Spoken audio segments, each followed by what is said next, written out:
Seorang profesional hamba Tuhan. Petani, saya farmer. Petani juga. Iya, jangan lupa itu. Saya ada ladang. Iya. Bersama dengan keluarga, ditanam saudara-saudara saya investasi. Oh, saya investasi jaga. di situ. Nanam jeruk. Jeruk apa, Pak? Jeruk manis, orange. Oh, orange. Dan itu sudah panen dan dijual juga sampai ke Jawa. Di mana itu? Di daerah Sumatera, agak di daerah pegunungan. Oh. Tidak jauh dari Danau Toba. Banyak, Pak.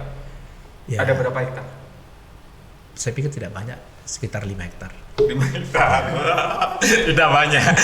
5 hektar. Ya, dibandingkan dengan kaum profesional lain yang 100 hektar. Ya. Kami hanya secuil di Sombong kali nih.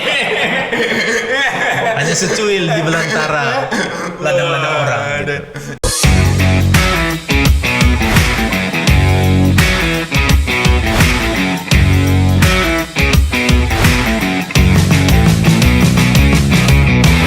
Halo, selamat pagi menjelang siang. Saya Andre Hope.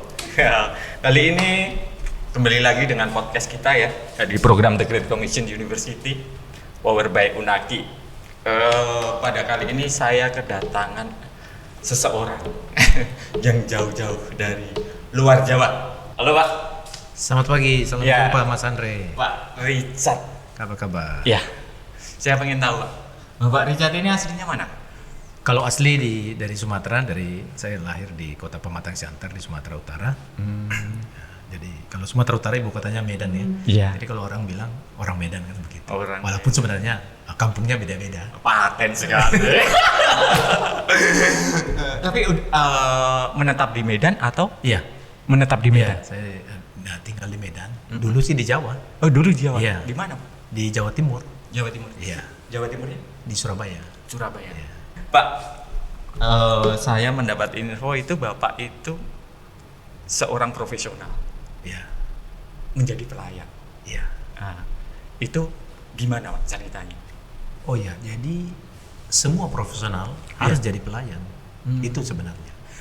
Apapun profesi kita, Iya. sebenarnya semua itu panggilannya harus melayani di bidang manapun. Entah itu dokter, entah itu tentara, entah itu polisi, Iya. entah itu supir taksi, atau itu tukang beca, dia juga profesional di bidangnya. Dan dia dituntut sebenarnya untuk melayani. Nah, jadi kalau semua profesional, kaum intelektual, Iya. sebenarnya panggilan juga harus melayani, sebab dia berhubungan dengan masyarakat. Itu dasarnya sebenarnya. Oh, itu. Ya. Jadi- Mungkin secara khusus, Iya. seperti kami ada yang mengambil bahagian di dalam pelayanan kerohanian, Iya. teologi, membina umat. Ya, karena memang itu satu panggilan yang harus dijawab untuk membekali generasi-generasi, Pak. Sebab setiap masa ada orangnya, setiap orang ada masanya. Maka kita harus ambil bahagian itu untuk terjun di dalamnya. Demikian. Tapi emang ada latar belakang pendidikan di teologi atau tidak? Iya, jadi kuliah dulu di Fakultas Teknik Sipil dan Perencanaan, jurusan Teknik Sipil. Setelah itu bekerja, dan setelah itu kembali lanjut kuliah, diambil Magister Teologi, dan lalu terjun di dalam bidang pelayanan seperti itu.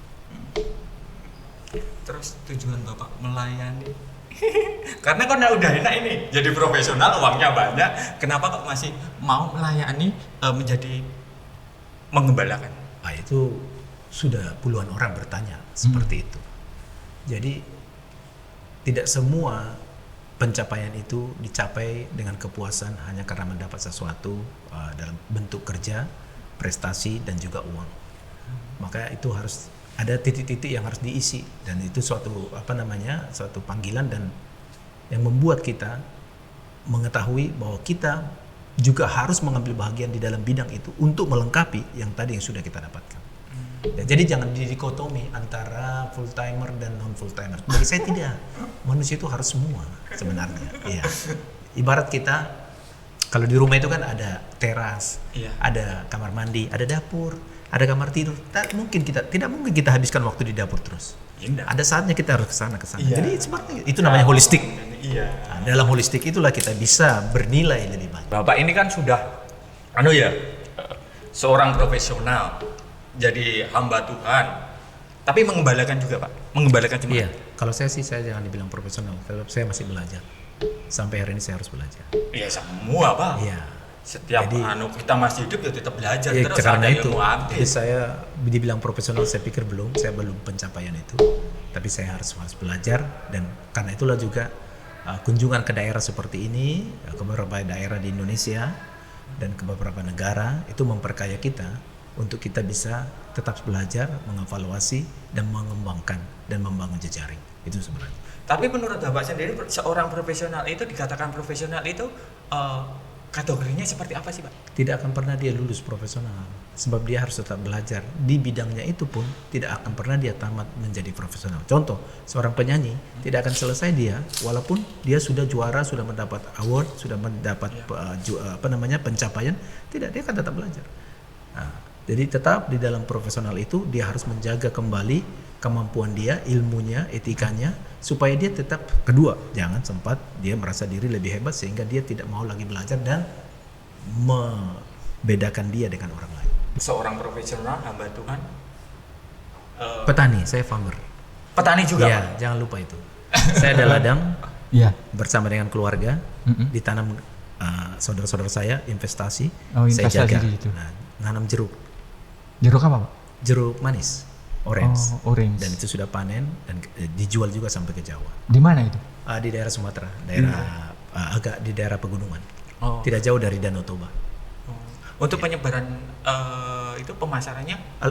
Kalau model kami tidak terlampau capek, distributor sudah datang sendiri ke ladang. Oh. Kita tinggal menawar harga, lalu menjaga kualitas, lalu mereka cek harganya sesuai, kita lihat pasarnya. Kalau seperti ini nanti mau hari raya besar, mungkin harga cocok, kita tinggal tunggu aja. Mereka yang panenkan, packing, kita tinggal timbang, selesai. Banyak Pak? Ya, Ada berapa hektar? saya pikir tidak banyak, sekitar 5 hektar. 5 hektar. Tidak banyak. 5 hektar. Dibandingkan dengan kaum profesional lain yang 100 hektar. Ya. Kami hanya secuil di Sombong kali ini. hanya secuil di belantara ladang-ladang orang gitu. Sekali panen Pajero 1. Insya Allah belum sekarang. Sekarang sudah merambah lagi ke dunia pendidikan. Oh, kalau pendidikan saya sudah lama. Sudah lama Pak? Jadi saya juga ada lembaga kursus, lembaga keterampilan. Semenjak saya masih sudah saya rintis itu di daerah Sumatera Utara, dan itu berlanjut ada kursus bahasa Inggris, ada juga kami dulu kursus untuk penutur asing. Jadi orang-orang luar negeri yang mau kursus bahasa Indonesia kami lakukan itu. Lalu ada training. Ya. Jadi artinya concern pendidikan itu bukan awal ini. Oh. Ya, jadi sudah lama saya bergerak walaupun dalam bentuk informal.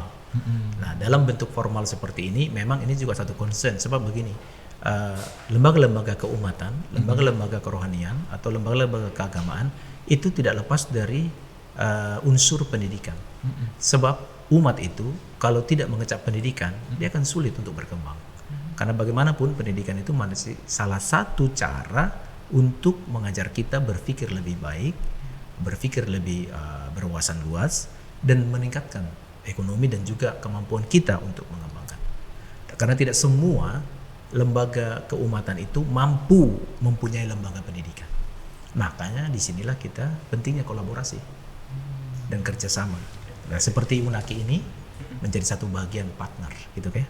Karena kan institusi pendidikan itu investasinya tidak sedikit, ya kan? Jejaringnya juga tidak gampang, dan itu butuh waktu. Ada sekarang kita lihat di Indonesia banyak institusi pendidikan yang sudah tutup, tetapi dengan kerjasama itu memperkuat kita untuk saling mengisi. Begitu maksudnya. Jadi bukan hal yang baru kalau pendidikan menurut saya. Berarti bukan 1 tahun 2 tahun ini. Tidak, saya udah lama. Tapi emang awal karirnya itu emang dari dunia pendidikan. Iya, saya artinya selalu bersentuhan dengan program-program seperti itu. Baik itu informal dan formal, karena pendidikan itu kan banyak ya. Terus apa yang melatar belakangi Bapak terjun ke dalam dunia pendidikan ini? Karena kan saya bilang tadi, manusia itu butuh pendidikan. Sebab keberhasilan itu juga salah satu unsurnya adalah ada unsur pendidikan yang membekali dia. Memang kita bisa belajar di lapangan, otodidak. Tetapi pendidikan masih formal itu masih salah satu bahagian yang memperkaya dan membekali kita, memberikan skill, sehingga nanti kalau dia terjun di dunia masyarakat dan dunia kerja, dia mampu lebih adaptabel. Nah saya bilang tadi lembaga organisasi keumatan, organisasi massa itu kalau tidak dibekali dengan pendidikan itu akan susah maju ke depan. Sebab kita tahu Indonesia masih kekurangan tingkat pendidikan di situ. Sehingga kalau pendidikannya bisa disentuh, maka kualitasnya akan lebih baik dan akhirnya SDM-nya ke depan akan lebih mumpuni lah. Dan saya pikir Unaki menjadi satu bagian partnership di situ. Oh iya. Nah ini dapat info juga Pak, kemarin katanya baru aja menjalin kerjasama lagi dengan Iya. Unaki. Jadi MOU yang dulu yang 15 tahun yang sudah hilang filenya di kami karena terkadang kan organisasi ini juga kurang pintar di dalam administrasi sehingga ada pergantian personel akhirnya administrasi pun bisa hilang. Lalu kami perbaiki di Desember lalu waktu Zoom dengan pihak manajemen universitas. Lalu Januari Februari diselesaikan, Maret disahkan di format ulang dan pas momen wisuda kemarin resmi ditandatangani. Jadi ada MOU dan MOA, Memorandum of Understanding antara lembaga kami sinode kami dengan Universitas Unaki dan ada perjanjian kerjasama di dalamnya. Rencana ada 3 model kerjasama di situ untuk saat ini.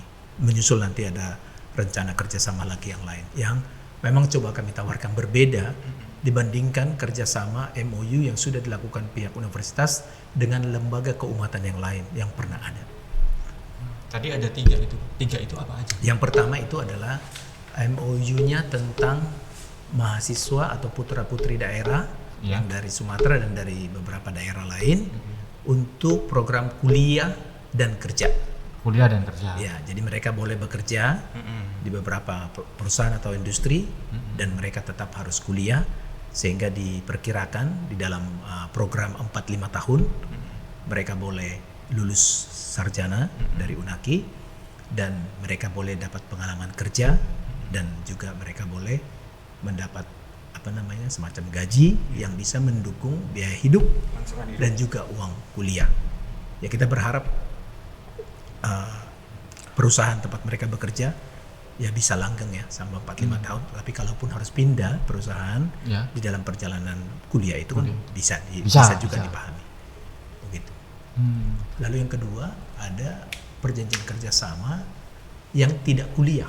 Artinya umat kami yang ada di Sumatera dan di beberapa daerah mungkin tidak bisa datang ke Jawa karena keterbatasan waktu, keluarga, kendala dan fasilitas. Sehingga kami menawarkan kerjasama dengan pihak Unaki untuk membuat semacam pelatihan baik secara online dan juga offline. Lalu ada pembinaan, lalu ada penelitian bersama sehingga kalau mungkin ada kita semacam case di lapangan di tempat kami yang fakultas atau jurusan atau program studi Unaki membutuhkan suatu bahan research itu boleh dikerjasamakan. Bahkan ke depan ada rencana pengabdian kepada masyarakat. Jadi Unaki akan semacam mungkin mencari ya KKN boleh, studi trip boleh, bahkan rencana ada ke depan ya kalau lancar desa binaan dan desa wisata. Ya karena di Tridharma perguruan tinggi poin yang ketiga pengabdian kepada masyarakat itu kan salah satu poin Tridharma. Jadi itu akan ke depan akan dibicarakan dengan lebih detail lagi. Nah dengan catatan itulah mereka yang tidak bisa datang ke kota Semarang di Jawa Tengah ini tetap mendapat ilmu walaupun tidak selengkap teman-temannya atau saudaranya yang harus tinggal 4-5 tahun di sini. Tetapi dengan cara itu skill itu bisa ditingkatkan sehingga mereka boleh mendapat pekerjaan di daerah yang tidak jauh dari keluarga atau komunitas mereka. Itu di perjanjian kedua kerjasama. Dan nanti yang ketiga yang kami sedang kerjakan lagi ada program. Di situ ada juga program dosen tamu. Jadi wawasan jaringan kami di lembaga keumatan kami juga kan punya SDM. Kami ada yang sudah S3, ada yang lulusan luar negeri, ada juga praktisi. Nah itu menjadi salah satu bahan juga supaya kami boleh kerjasama dengan Unaki sehingga nanti ada hari-hari tertentu SDM kami boleh datang membagikan pengalaman sharing ilmu berbagi artinya melengkapi lah dosen-dosen yang ada di sini. Lalu nanti ada yang ketiga lagi perjanjian kerjasama tentang program kuliah reguler Ya. Mungkin mereka tidak bekerja, tetapi memang mau dan berkeinginan kuliah di Jawa, maka itu diperkenankan di sini. Baik itu yang sistem asrama seperti TGCU maupun kuliah reguler seperti mahasiswa yang umumnya. Sama nanti ada rencana ke depan sedang kita kaji dengan UNAKI, program kuliah S1 di UNAKI reguler tapi program setengah subsidi. Setengah subsidi. Nah, Berarti rencananya ada beasiswa. ya di Itu berapa persen? di 2 tahun 50-50. Di 2 tahun pertama biar itu ditanggung oleh mahasiswa, di 2 tahun terakhir itu ditanggung oleh orang tua asuh. Itu rencananya. Nah, doakan untuk itu. Dan itu akan dibuat mekanismenya dan penyeleksian ke depan. Sehingga dengan demikian jangan sampai karena biaya anak-anak tidak bisa kuliah dan terhenti kuliah di pertengahan jalan. Untuk yang tadi Pak, program yang pertama tadi kuliah sambil kerja. Iya. Apakah program Bapak ini juga sudah menyediakan bekerja sama dengan sebuah perusahaan-perusahaan Oh, iya. sehingga dia datang ke Jawa, dia itu udah masuk ke dunia kerja ini, terus dia sambil kuliah di sini. Benar. Karena itulah kenapa partnernya UNAKI ya. Iya. Sebab lokasi kerja itu tidak jauh dari UNAKI. Iya. Itu sekitar Kota Ungaran kan, sekitar 20-25 km, dan kita bekerja sama dengan Yayasan Solafide dan beberapa personel yang sudah menghubungi berasal perusahaan-perusahaan baik garmen atau industri yang lain di sekitar kota Kabupaten Semarang yang sampai hari ini sudah terjalin baik. Dan kalau saya tidak salah datanya sudah ada sekarang mahasiswa yang ikut program kuliah kerja sekitar 100 sampai 160 di berbagai perusahaan dan di berbagai jurusan di UNAKI. Dan ini sudah tahun ketiga atau semester 6. Semester 6. Semester 6 mereka sekarang. Nanti boleh ditanya sama wakil rektor. Menurut saya semester 6. Dengan catatan Januari tahun depan 2025 angkatan pertama itu sudah akan memasuki penulisan skripsi. Maka direncanakan Oktober 2025 angkatan pertama yang kuliah kerja semoga bisa diwisuda. Dan beberapa 3 minggu yang lalu datang lagi ada 30 mahasiswa yang masuk program kuliah kerja dari Kepulauan Nias dan Sumatera, dan ada 8 dari rekan kami dari Kepulauan Sulawesi. Ya, jadi itu salah satu bahagian memutus mata rantai ekonomi. Ekonomi. Sebab kalau orang tuanya dibebani lagi untuk kuliah dan tinggal di Pulau Jawa ini, saya pikir mereka tidak sanggup. Iya sih. Karena ya beban. Lebih baik mereka kuliah di kampung, walaupun mutunya tidak maksimal, tetapi mereka tidak perlu kos dan mereka masih bisa bantu orang tua di ladang. Tetapi kita kan harus juga memberangkatkan anak-anak ini keluar dari tempat awalnya supaya dia bisa meluaskan pemikiran dan bisa menggali banyak pengalaman yang sangat berharga dan membekali dia kelak untuk membangun kembali kampungnya. Itu poinnya. Berarti intinya pengen mengubah mindset mereka. Ya pasti. Pandangan mereka dari kampung halaman ke Iya. melihatkan dunia luar gitu ya Pak? Kesuksesan itu harus dimulai dari mindset. Kalau mindset kita sudah berubah, paradigma kita, maka disebut change your paradigm. Kita bisa masuk ke situ, maka kita bisa sukses.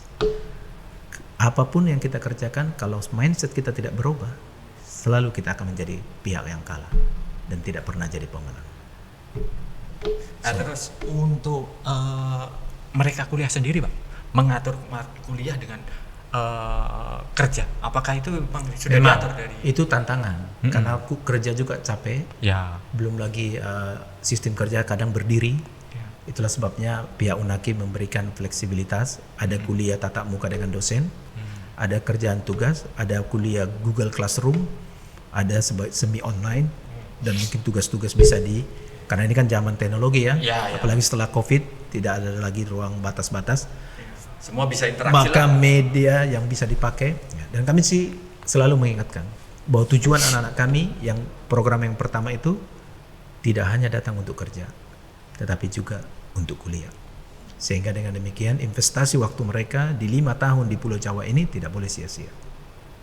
Makanya saya selalu bilang, sekali datang ke UNAKI, pulang harus membawa gelar sarjana.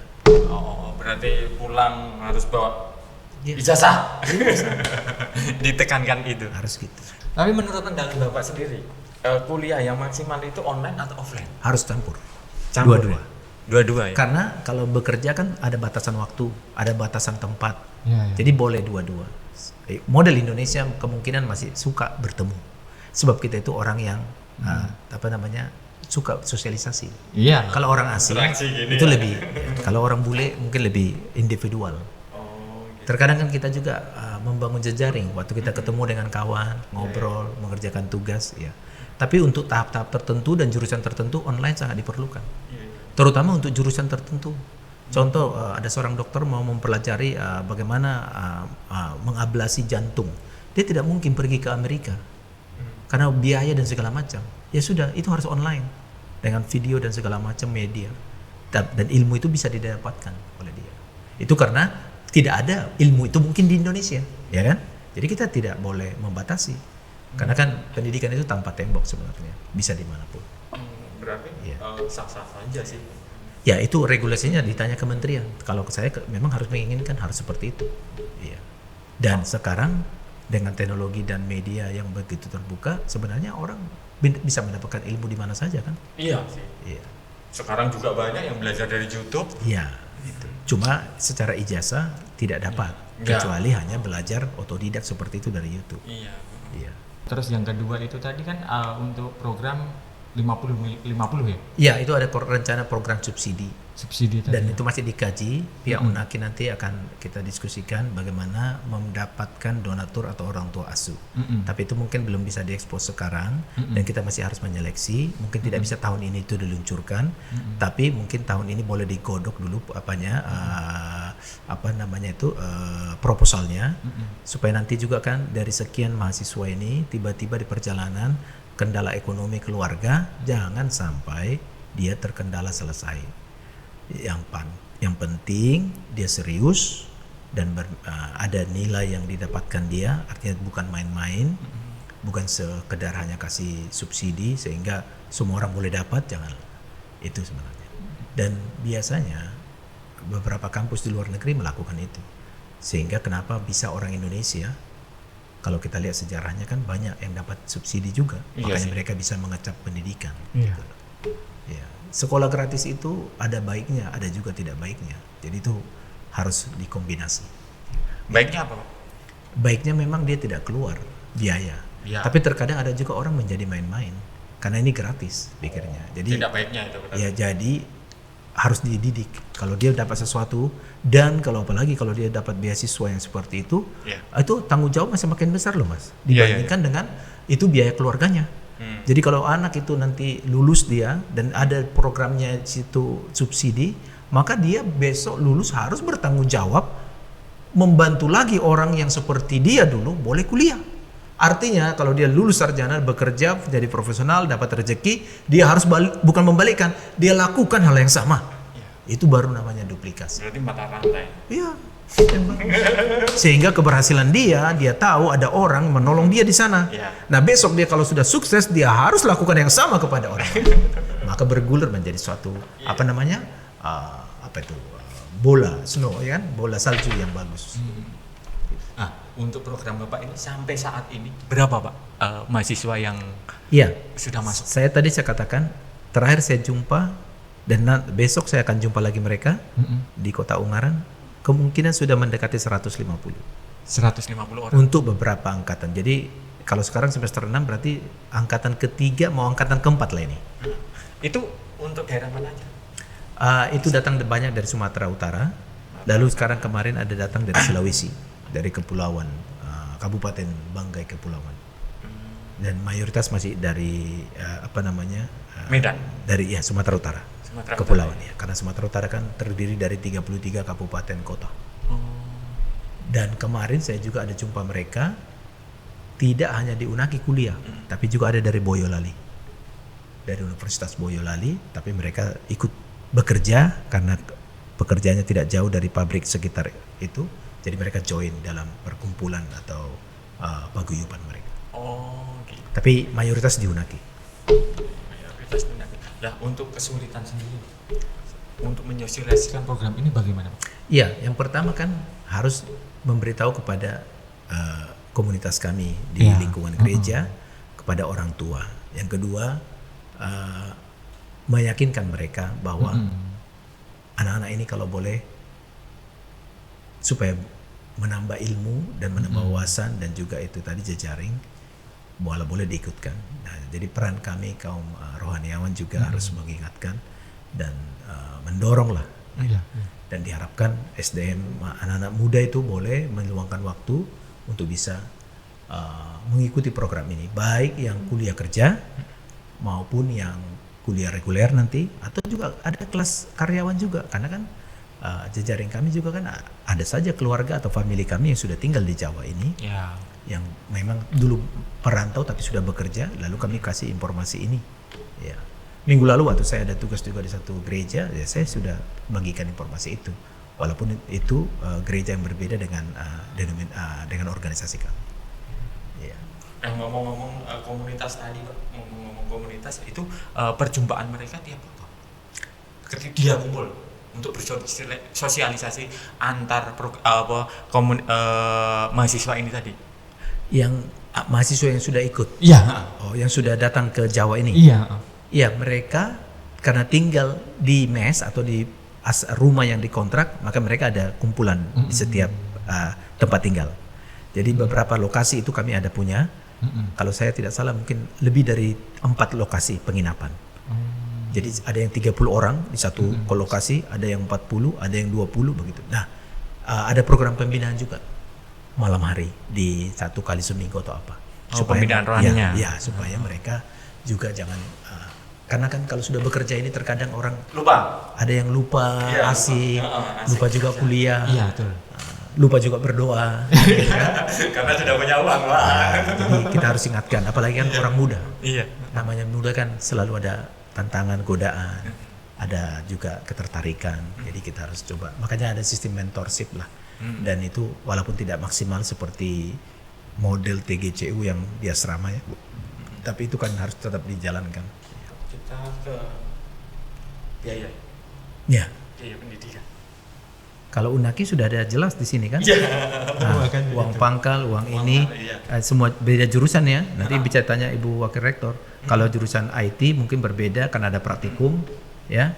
Kalau psikologi ini ya, saya pikir Unaki. Tapi kalau saya tidak salah ingat 400 ya per bulan atau 500 ya. Ada kalau diperbulankan, iya. Cuma yang apakah ada fotokopi atau tambahan tugas itu kan nanti nego bersama. Tapi sekarang kan dengan sistem online tugas-tugas kan tidak lagi di print atau di apa kan sebenarnya. Ya, kecuali mahasiswa itu beli buku lagi ya itu kan tambahan untuk pengembangan. Ya. Kecuali nanti yang di program TGCU karena ada asrama maka ada biaya beda lagi. Iya. Tapi ada subsidi juga. Presentasinya dari lingkup gereja sendiri atau emang dari masyarakat luas juga? Campur. Oh, campur. Iya, di gereja disosialisasikan, di masyarakat juga disosialisasikan, karena ada masalah. Untuk selama ini kendalanya apa, Pak? Dalam pemasaran? Masalah kan tadi itu, kalau mereka kuliah reguler tidak ada uang. Oh, tidak ada uang. Karena kan uang, tadi, ya? uang tinggal, kos-kosan kan gitu. Iya. Ya, makanya kita tawarkan dulu program kuliah kerja. Nah, nanti kalau sudah ada program subsidi setengah itu, mungkin itu akan bisa menarik mereka. Sehingga keluarga atau familinya mengerti bahwa dia hanya mensubsidi di 2 tahun pertama, tapi di 2 tahun terakhir tidak lagi, kan begitu. Nah makanya ada skema-skema yang harus ditawarkan supaya pencapaian target bisa didapat. Oh gitu. Itu loh. Nah kuliah kerja itu kan salah satu terobosan bahwa dia tidak akan membebani keuangan keluarga. Ya, cuma kami ingatkan juga, jangan keluarga jadi minta-minta gaji dari dia. Nanti bangkrut. Nanti jadi pergi dia jualan apa? Seblak, jualan sego kan nggak ada. Kerja di pabrik itu juga adalah full time kan. Ya. Dan terkadang monoton dan mereka juga harus jaga kesehatan. Saya ingatkan orang tua jangan sampai memeras anak-anak di situ. Karena usia masih muda. Tapi biar itu pengalaman untuk menambah skill mereka supaya nanti kelak bisa batu loncatan di perusahaan yang lebih besar lagi. Emang rata-rata baru lulus SMA? Ya. Atau emang sudah pernah lulus SMA 1-2 tahun. Jadi usia masih di bawah 20. Oh. Tapi untuk program ini sendiri dibatasi nggak, Pak, umurnya? Biasanya tidak. Program yang Bapak tawarkan? Tidak, di situ hanya disebut minimal ijazah SMA dan sederajat. Oh, berarti untuk lulusan tahun berapa aja bisa. Bisa. Kalau bekerja ya, dan kuliah juga kan enggak. Kalau Unaki kan tidak membatasi umur. Iya sih. Iya. Kalau Unaki emang tidak membatasi. Pabrik mungkin saya kurang tahu apakah diterima Bisa juga kalau dia berkeluarga tapi masih saya kurang tahu, tapi biasanya rata-rata masih muda. Oh gitu ya, ya. Nah, aku pengen tahu Pak, dari sekian program tadi, aku goal apa yang Bapak ingin capai? Yang pertama kan itu bahwa pendidikan itu harus untuk semua orang, tanpa melihat agama, suku, ras, dan etnisitas. Yang kedua, pendidikan itu sebenarnya kalau boleh jangan terlampau mahal. Ya. Walaupun kita tahu membutuhkan biaya. Yang ketiga adalah lewat pendidikan yang bermutu, maka diharapkan para generasi muda bisa memperkaya ilmu dan pengetahuan dan skill, sehingga mereka menjadi orang-orang yang nanti lulus bisa menjadi adaptable bekerja, bahkan mengajar mereka juga entrepreneurs, sehingga tidak hanya mencari pekerjaan, tetapi mereka juga harus bisa menciptakan pekerjaan baik dengan wirausaha, dan juga mencoba mengembangkan skill untuk membangun jejaring, sehingga dengan demikian mereka ketika bekerja di kelak bisa lebih sukses lagi. Nah, yang program kerja kuliah itu juga itu kan juga salah satu tujuannya tetap dia harus menyelesaikan kuliahnya, lalu di samping itu dia sudah mendapat pengalaman kerja saat beberapa tahun di beberapa perusahaan, maka dengan bekal itu dia bisa nanti mendapatkan jenis pekerjaan yang lebih bagus lagi ke depan. Gitu. Oke Pak, untuk terakhir kalinya, karena Bapak itu seorang pendeta juga, seorang profesional, petani tadi juga, seorang pengusaha juga, dan misinya yaitu gereja ada untuk memberkati jemaatnya. Untuk penutup podcast ini, aku minta Bapak berdoa. Iya, nanti saya tutup doa. Ya. Saya kasih pantun untuk Unaki. Oke. Diminum dulu boleh sebelum.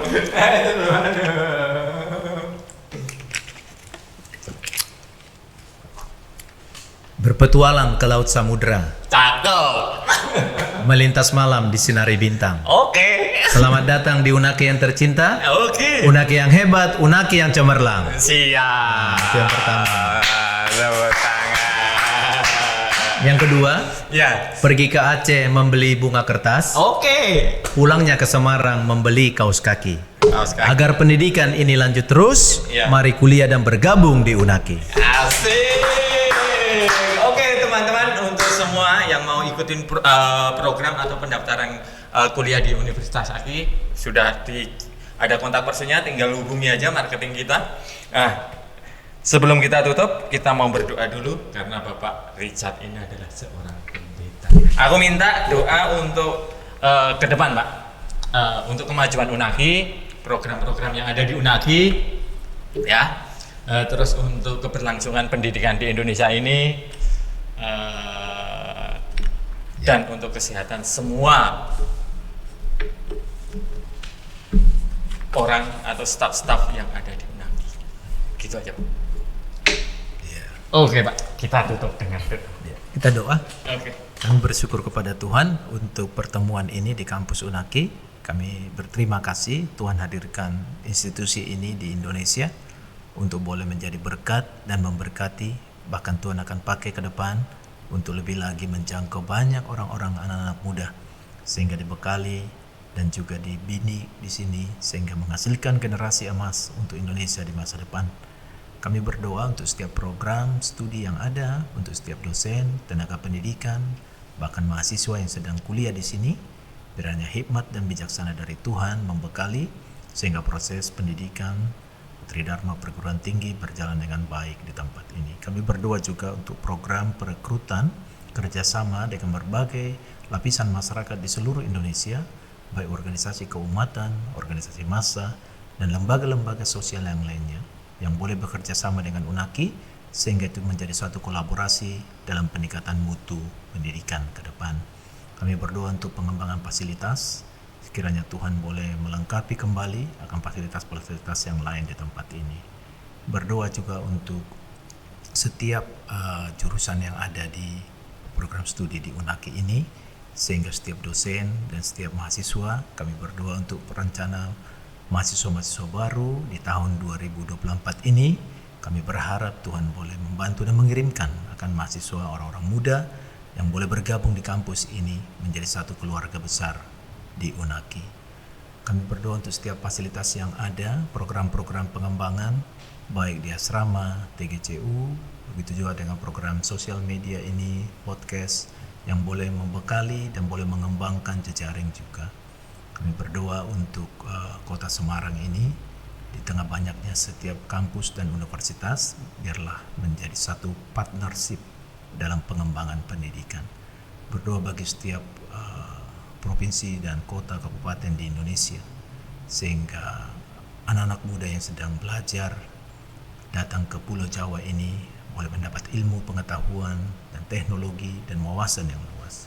Anak-anak kami yang sedang bekerja dan kuliah di program kuliah kerja secara khusus, kami doakan agar di dalam kekuatan dan penyertaan Tuhan mereka boleh sungguh-sungguh bekerja, mendapat ilmu dalam pekerjaan dan juga menyelesaikan perkuliahannya. Dengan demikian setiap program yang sedang ditawarkan, baik program reguler, kelas karyawan, kelas akhir pekan, rencana juga kelas akan kerjasama dan juga subsidi. Kiranya dengan demikian Unaki boleh memperluas jejaring dan boleh melengkapi setiap orang-orang muda di kampus ini. Berkati tim podcast ini dalam pengembangan dalam media sosial ini untuk boleh menjangkau banyak jiwa dan juga memberikan pencerahan sehingga lewat program sosial media ini orang-orang muda juga kembali dikuatkan untuk juga boleh mengembangkan talenta, entrepreneurship, sehingga itu menjadi lapangan pekerjaan yang boleh juga memberkati banyak orang. Terima kasih, kami serahkan setiap hidup kami serahkan setiap orang-orang yang di kampus ini, kiranya hanya kasih setiamu boleh melindungi kami. Pertemukan kami pada podcast berikutnya dalam kasih dan karya Tuhan. Di atas semuanya itu ampunkan dosa kami, sehingga kami layak dapat berkat Tuhan. Ini doa dan persembahan kami alaskan di dalam nama Tuhan kami, Yesus Kristus. Amin. Amin. Oke, demikian tadi pertemuan kami dengan Bapak Richard. Sampai jumpa di podcast berikutnya.